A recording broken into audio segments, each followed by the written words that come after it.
네, 여러분 개체까지 얘기를 했는데 개체 가장 그 최소의 단위라고 했고 그 미생물 이상, 박테리아 이상의 그러한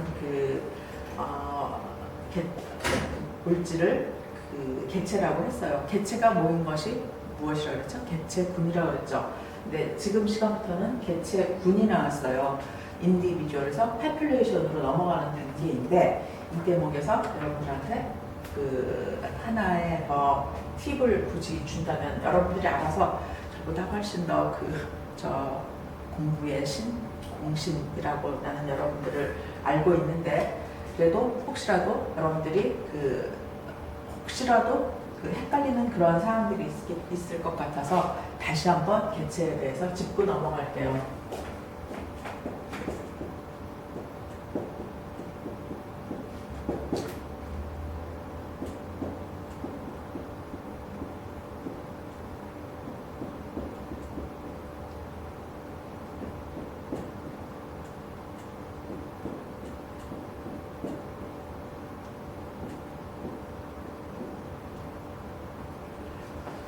앞 시간에 얘기했던 것처럼 개체는 변이라는 것이 있고 생식이라는 것이 있고 번식이라는 것이 있고 이동, 이거는 개체에 한정되는 그런 얘기였어요. 변이에 대해서는 뭐가 있었죠? 유전자형 변이가 있었고요. 그리고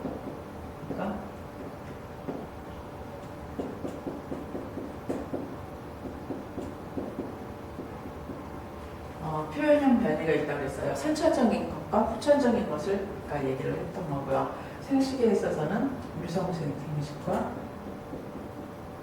무성생식. 유성생식에는 차가수정 얘기했었고, 그리고 자가수정 얘기했어요. 그리고 번식에는 뭐가 있었죠? 종자에 의한 것과 종자번식, 영양번식. 영양번식 뭐라고 그랬죠? 생물체의 일부를 꺾어서 꽂으면은 싹이 나다. 꺾꽂이 얘기했었고, 그리고 이동에 대해서는 동물하고 식물이 있었죠. 근데 동물에 대한 이동은 육상, 그리고 수상, 그리고 공중 이런 게 있었고, 식물에 의해서는 이동은 종자와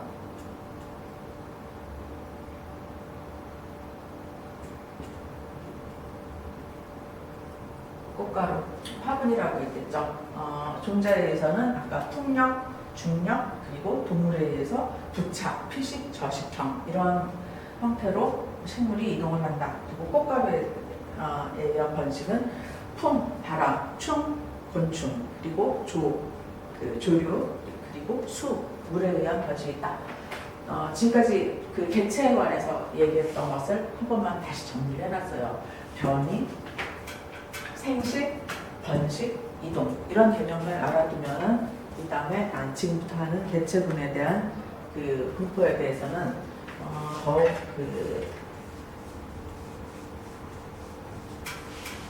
서로 어긋나고 흔들리는 일이 없을 것 같아요.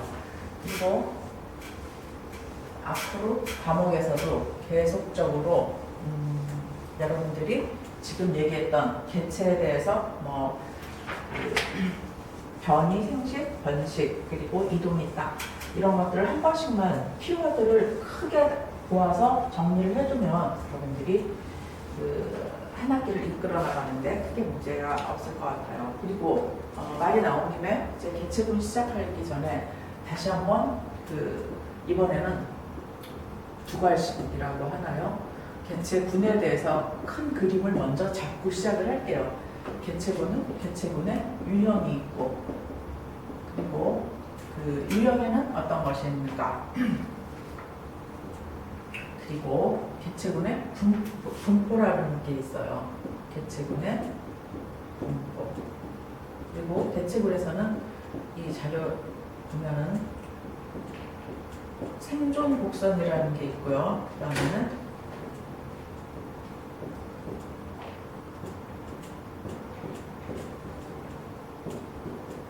멜론 피라미드 피라미드. 연령 피라미드는 아까 생태계 기능 중에 에너지의 흐름, 거기에 연령 피라미드가 설명을 잠깐 했었고요. 그리고 개체군에서는 개체군이 생존을 했다면 어떻게 소멸을 할 것인지, 소멸에 관한 얘기가 있고, 종이 멸종되는 경우에는 절멸이라는 용어가 나와요. 그리고 또 뒤에 나오겠지만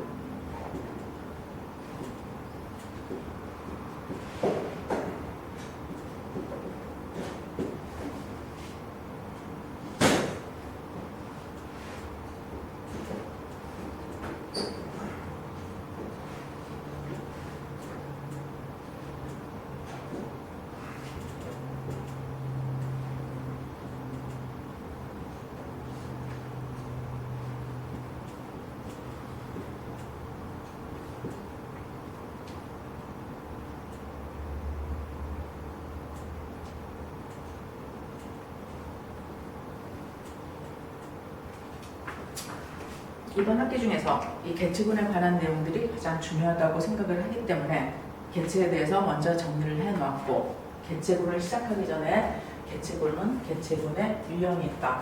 개체군의 유형에는 커다랗게 분류를 하면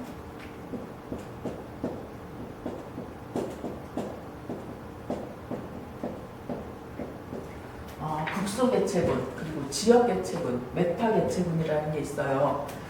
굳이 여러분들 그림이 혹시 안 보일지 몰라서 좀 답답할지 모르겠지만, 국소개체군이라는 것은 이렇게 개체군이 이렇게 존재를 하는 것, 이 개체군 하나하나를 우리가 국소개체군이라고 얘기를 해요. 그런데 이런 국소개체군들이 이렇게 모여 있어요. 그리고 또 이렇게 모여 있어요. 또 이렇게 모여 있어요. 그래서 국소개체군이 이렇게 무리지어 모여 있는 경우를 우리가 이거 하나를 크게 지역개체군이라고 해요. 그런데 지역개체군은 이 지역개체군들이 이런 것들이 한꺼번에 모여 있는 경우, 이런 것들을 우리가 메타개체군이라고 해요. 메타는 여러분들이 아신 것처럼 커다란 집단이라는 거겠죠.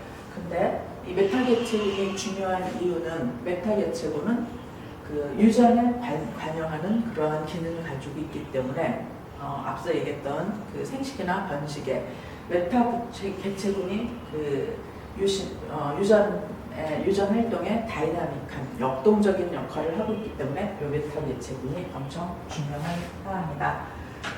메타개체군에 대해서는 뒤에 말씀을 또 다시 한번 왜 중요하다고요? 그 유전에 관여를 하는 개체군을 메타개체군이라고 한다.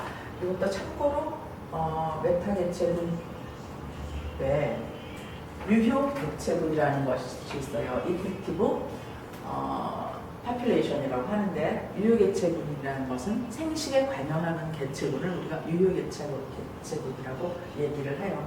그렇기 때문에 개체군의 유형은 크게 나눠서 국소에서 그 국소 개체군이 모여서 지역, 그리고 지역이 모여서 메타 개체군을 형성한다. 메타 개체군이 형성되어야 유전에 관여할 수 있는 그러한 기능을 가질 수 있다. 두 번째, 개체군의 분포에 관해서 얘기를 할게요. 개체군의 분포는 몇몇 개체부터 수만 개체까지 여러 가지 크기와 형태로 모여 살아요. 그렇기 때문에 개체군이라고, 파퓰레이션이라고 얘기를 하고요. 그리고 개체가 떨어져 사는 것보다 환경 조건과 요구 등이 같은 개체끼리 모여 사는 것이 생체계나 종족 보존에 유리하다.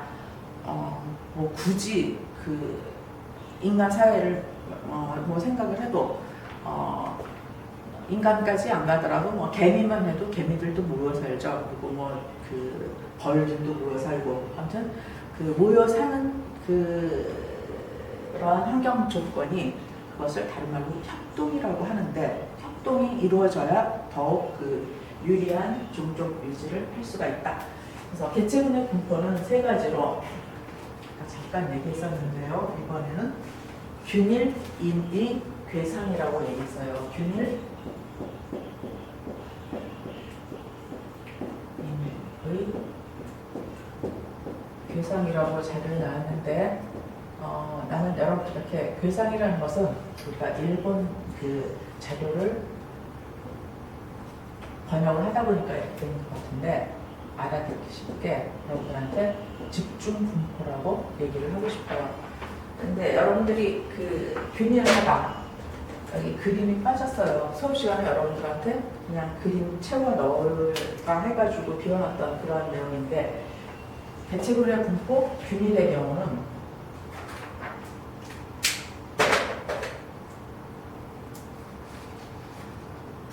매우 균일해요. 매우 균일하게 분포하고 있다. 균일이죠. 그 다음에 인물적인 분포는 한마디로 랜덤이에요. 언제 뭐 어떻게 분포되어 있을. 그리고 괴상 마지막으로 집중 분포라는 것은 개체군들이 이렇게 모여 살고 또 이렇게 모여 살고 이렇게 모여 살고 집중해서 모여 산다.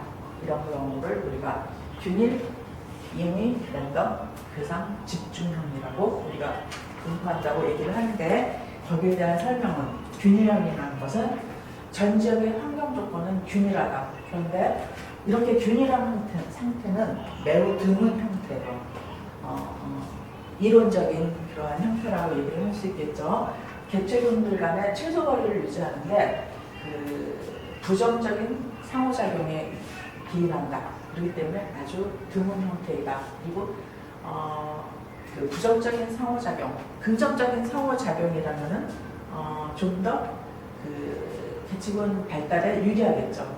근데 부정적인 상호작용, 그 조건이 좋지 않으니까 치열한 경쟁을 하게 된다. 그 다음에 임의형이라는 것은 다른 개체의 위치와 서로 독립적이다. 랜덤이라고 얘기했죠. 독립적으로 분포하고 있다. 그 다음에 제일 마지막으로 괴상형, 집중형이라고 얘기했는데 집단 집중 분포를 한다. 그리고 가장 흔한 분포형이다. 여러분들은 여기 집중형 분포에 대해서만 거의 포커스를 맞추면 될 것 같아요. 그리고 그 괴상형, 집중형 그 개체군의 분포는 서식지나 자원을 서로 공유한다, 나눠 쓰고 있다. 이런 형태, 일반적인 형태를 얘기하는 것이다. 여기까지 개체군의 분포에 대해서 얘기를 했고요. 그 다음에는 얘기한 대로 생존 곡선이 나왔어요. 그리고 여러분한테 내가 특히 그 주의를 하고 싶은 것은 여기 생존 곡선과 성장 혹은 생장 곡선이라고 요거를 반드시 구별을 해줘야 할 것 같아요. 그리고 내가 그 지난 학생들한테도 시험지 한번 내보면은 저기 개체군의 성장 곡선을 뭐 설명하는 과정에 대해서 그 주문세 한번 냈던 경우가 있는데 반드시 생존 곡선 그리는 학생들이 있어요. 저기 반드시 구별하도록. 그리고 이번 기회에서 가장 중요한 것이 개체군의 생장 곡선이라고 나는 생각을 해요. 저기 생존 곡선 요거는 어디선가 옛날에 한번 본 적이 있을 것이고, 그리고 생장 곡선 우리 여러분들이 우리 학교, 우리 보건과학 에서 보건환경영업에서 꼭 이 정도는 알고 갔으면 중요한. 왜 중요하냐? 그 개체군이 어떻게 성장을 할 것인가, 그리고 그 환경에 어떻게 대처를 할 것인가, 그런 거에 대해서. 아무튼 또 학생들 중에 이건 진짜 중요하거든요. 여러분 꼭 왜 중요해요? 그렇게 물어보는 학생들이 있는데 이번 학기 중에 내가 가장 그 포커스를 맞추는 대목이 개체군의 생장 곡선이에요. 생존 곡선 나왔으니까 간략하게 참고적으로만 알아두세요. 생존 곡선에는 1형, 2형, 3형이 있어요. 여기 보면은 1형 있고 2형 있고 3형이 있는데 여러분 보기에 이거 오목해요, 볼록해요. 첫 번째 이렇게 여기가 볼록하죠. 이거를 볼록형이라고 하고 이렇게 아래로 파진 것을 우리가 오목형이라고 해요. 근데 지난번에도 작용 반작용이 했다. 생물에서 비생물인가 비생물에서 생물인가 그런 거 꼭 헷갈린다고 했는데 볼록 오목도 꼭 저기 나도 마찬가지고 여러분들도 그거 구별이 좀 헷갈리는 그런 학생들이 있는데 이렇게 볼록 렌즈, 오목 렌즈 이렇게 생각해가지고 볼록형 예를 들기 전에 초기 사망률이 낮고 대부분 개체가 생리적 수명을 다해서 적은 새끼를 출산한다. 여기 생리적 수명이라는 것이 나왔는데 생리적 수명, 그 실질적인 우리 그 건강상의 그 수명 이런 것을 생각을 하면 되고 어떤 책을 보면은 생태적 수명이라는 그 얘기가 나오는 그런 자료들이 있는데 생태적 수명이라는 것은 그 후천적인 그런 수명 이런 것들을 여러분들이 생각하면 될 것 같아요. 그리고 또 볼록형 예를 들었어요. 사람이나 코끼리 등 당연히 초기에는 사망률이 낮고 생리적 수명을 다해서 그 적은 새끼의 출산을 사람이나 코끼리 예를 들면 되겠고 일단 사선형보다는 오목형 반대되는 상황을 같이 먼저 설명을 할게요. 산란수는 많지 않지만 성장 초기에 다른 생물에 잡아 먹히거나 죽는 개체가 많아서 초기 사망률이 높다. 반대 상황이죠. 그리고 극히 일부 수명을 다한다. 그리고 예를 들면은 구리나 조개, 어류 같은 경우는 여러분 생선 알 같은 거 보면은 엄청나죠. 그런데 그게 다 그 수명을 다하고 죽진 않잖아요. 그런 거 예를 든 것처럼 2형, 3형 구분하고 마지막으로 2형, 사선형이라는 것인데 다른 말로 평균형이라고 해요. 근데 연령에 따라서 생존 개체수의 사망률이 일정하다. 그리고 예를 들어서 다람쥐, 소형, 포유류, 그리고 히드라, 야생들. 나도 히드라가 궁금해서 가끔 찾아보긴 하는데 또 잊어버렸어요. 여러분들 히드라 한번 나중에 찾아보세요. 그리고 히드라는 사선형의 대표적인 예이다. 그리고 생존곡선 참고로 하라고 넣어놨던 거고 생존곡선과 생장곡선 뒤에 나올 거 반드시 구별하라고 얘기를 했어요. 그리고 이번에는 계층의 연령 피라미드, 여기 연령 피라미드라는 내용이 나왔는데 연령 피라미드 역시 참고적으로 또 내가 참고적으로 알아두세요. 그러면은 바로 크게 중요하지 않다고 눈치 빠른 학생들은 생각하고 X를 그어버리는 학생들도 있는데 상식적으로라도 알아두어야 할 그런 내용들이에요. 안정형, 발전형, 쇠퇴형 세 가지가 있어요.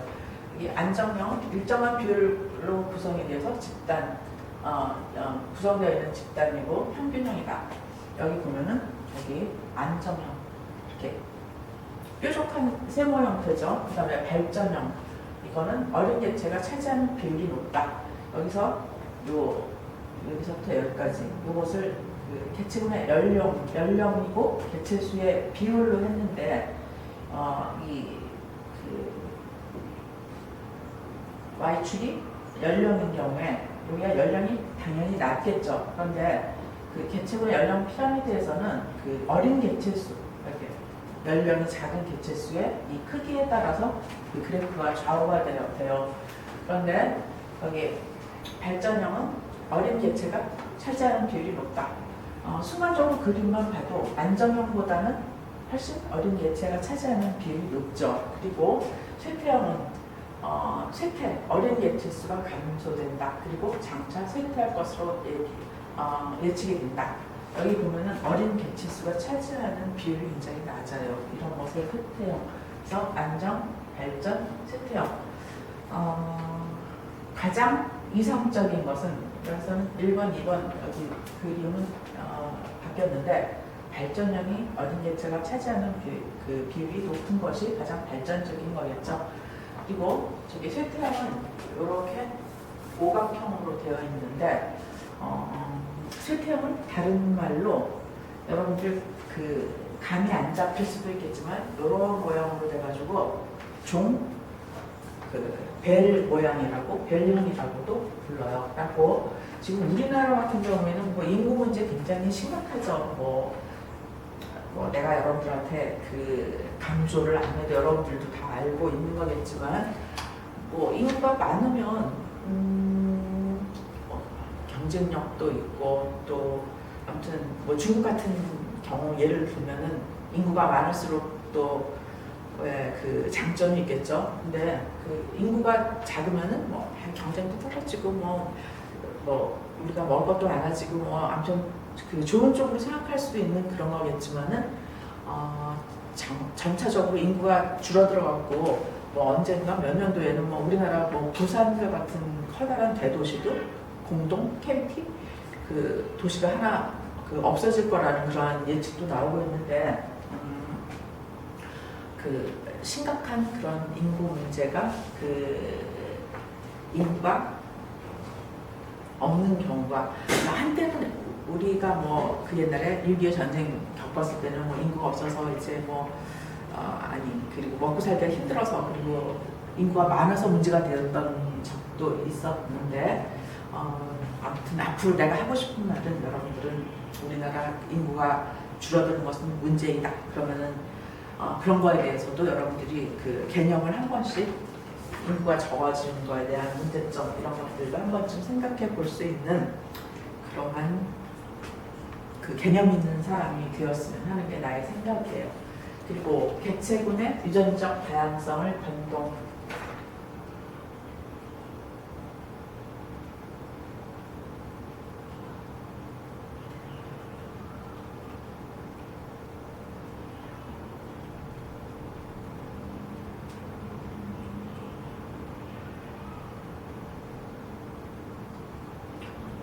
개체군의 크기와 유전적 다양성의 변동 여기에 대한 얘기가 나왔는데요. 창시자 효과라는 효과와 그 이후에 병목 효과라는 그런 두 가지 그 다양성으로 얘기를 하고 있어요. 창시자 효과는 것은 종의 이주 초기 개체군의 경우가 아주 작은 경우예요. 그리고 산에서는 유전적 다양성 이건 그림을 봐야 이해가 갈 수 있을 것이고 병목 효과라는 것은 병목, 보틀렉 여러분들 병목 현상 어디서 많이 들어봤죠? 교통방송 같은 데를 보면은 그 갑자기 차선이 좁아지는 경우 병목 현상이 일어나고 있습니다. 지금 몇 분 남았죠? 5분이요. 네. 병목 현상의 병목 효과에 대해서 시간적 변동에 따라서 개체군 풀의 그 편해부, 협외부라고도 얘기하는데 아주 좁은 풀이 발생을 한다. 그리고 창시자 효과 묘에 발생을 한다.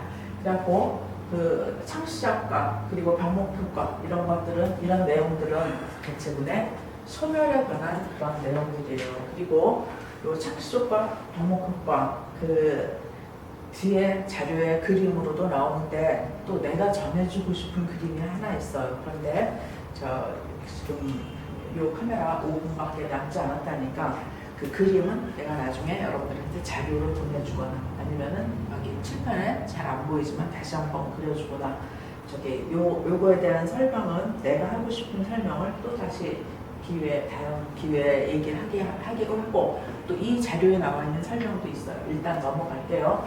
개체군의 소멸이에요. 소멸이라는 것은 유전적 부동, 제네틱 드리프트라고 해요. 근데 개체군의 소멸, 여기에 관한 얘기죠.